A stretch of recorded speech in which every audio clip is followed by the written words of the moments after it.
चला तर आज मी बनवणार आहे वालाची शेंगा. तर कुणी कुणी याला घेवडाही म्हणतं. तर शेंगा व्यवस्थित निवडून घ्यायच्या आहे. स्वच्छ पाण्याने पहिलं वॉश करून घ्यायच्या आहे. त्यानंतर एक मिक्सरचं भांडं घ्यायचं.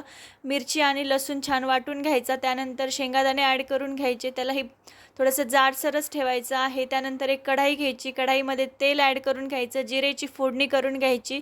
त्यानंतर आपण शेंगा ॲड करून घ्यायच्या. व्यवस्थित त्याला परतवून घ्यायचं. तर बघा शेंगा टाकल्यानंतर 2 ते 3 मिनिट छान परतवून घ्यायच्या. त्यानंतर आपण जो कूट केलेला आहे तो ॲड करून घ्यायचा. त्यानंतर यामध्ये थोडीशी हळद ॲड करून घ्यायची. त्याला व्यवस्थित मिक्स करून घ्यायचं. तर बघा एकदम सिंपल रेसिपी आहे. आवडली तर चॅनलला नक्की सबस्क्राईब करा आणि व्हिडिओला लाईक करा. त्यानंतर चवीनुसार मीठ ॲड करून घ्यायचं. त्याला व्यवस्थित मिक्स करून घ्यायचं. त्यानंतर आपण झाकण ठेवून आता 5 मिनिट ही भाजी छान शिजवून घेणार आहेत. त्यानंतर तुम्ही बघू शकता इथे मस्त भाजी आपली शिजलेली आहेत. तर बघू शकता तुम्ही इथे भाजी आपली रेडी झाली.